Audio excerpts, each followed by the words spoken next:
going to be putting my inlets that I made for $50 at siliconeintakes.com and putting them on my N54.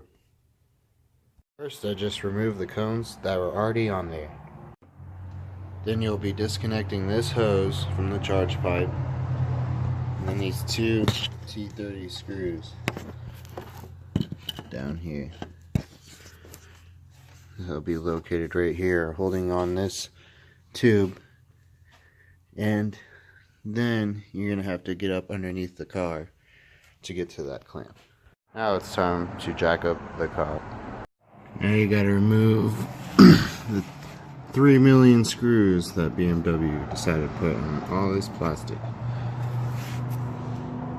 They're all 8mm. Just everywhere. It's pretty self-explanatory on how to get that off. After you remove the screws, you pull this whole plastic shield down, and now you gotta get these bolts right here. I believe they are 17mm. After those bolts are removed, which are 16mm by the way, you should now have a lot better access to everything that is under here. Supposedly,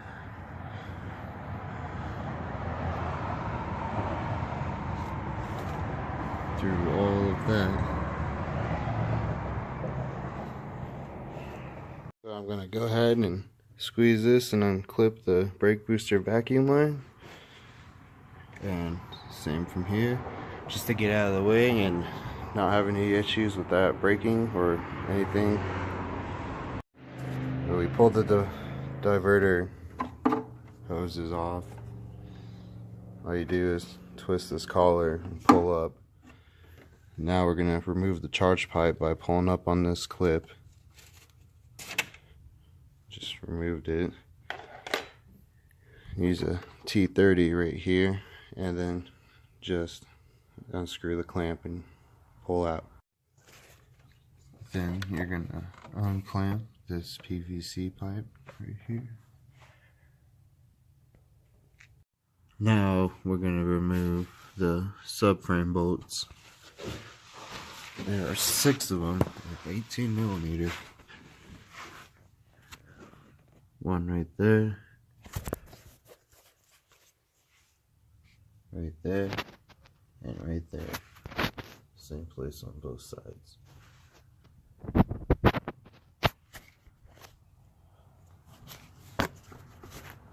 And make sure you put a jack under here to lower it properly, and it'll make it easier to align later when you put it back in.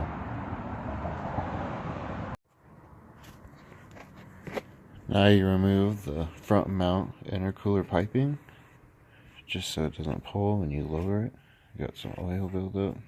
Usually not too much, just normal. Now you're going to get a 13mm and remove those V-band clamps. And then don't have to take them entirely off, just remove the clamp.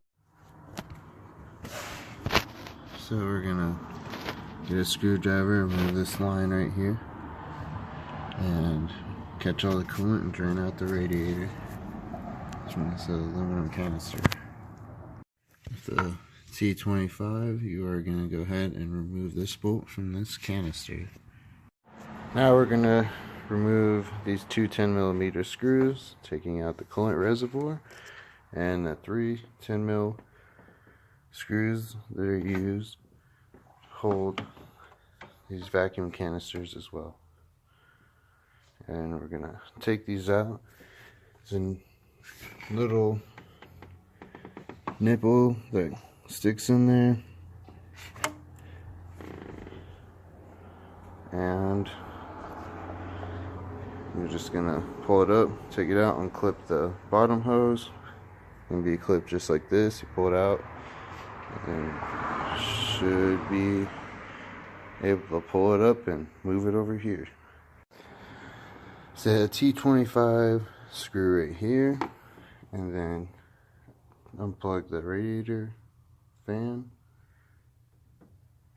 and then you're going to pry up on the clip down here. It's right there, and it's going to just lift right up and out. Got the fan out, and there's a whole lot more room to get into there.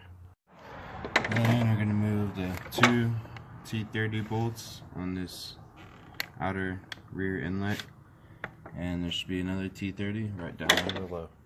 So we removed these T30s for the front inlet earlier, and then just pops on out pretty much, and slid the other one on the turbo, the inlet, and then just connected it. Very easy.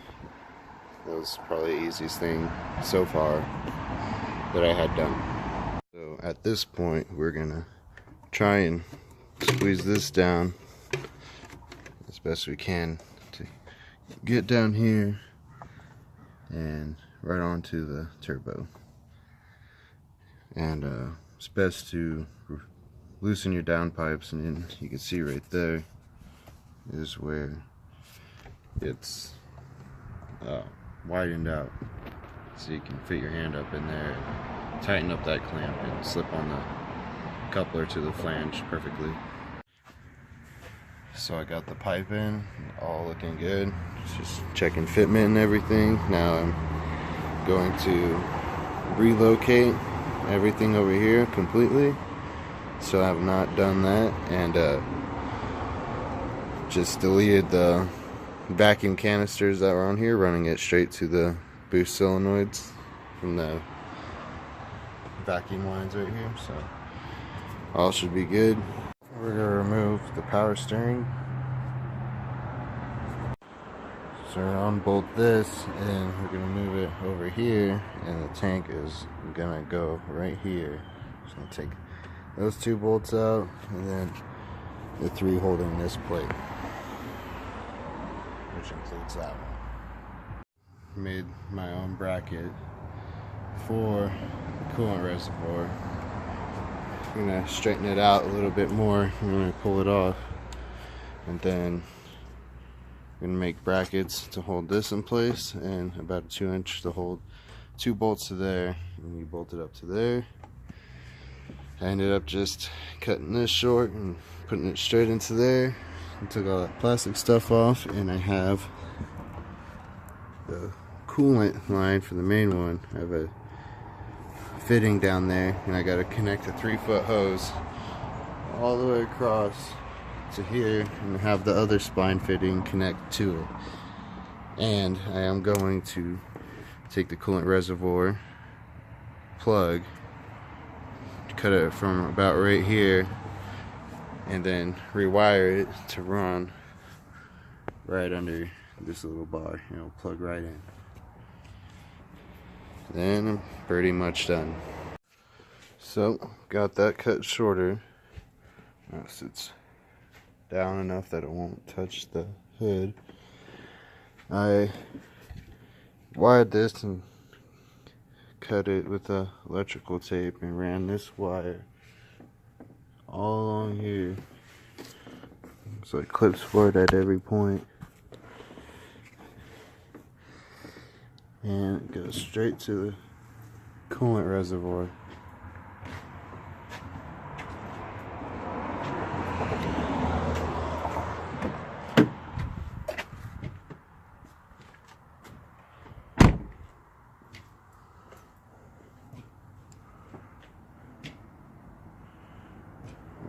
Windshield wipers just started moving out of nowhere. They're not even on. Weird. Got this moved over here. These are the plates that I made myself.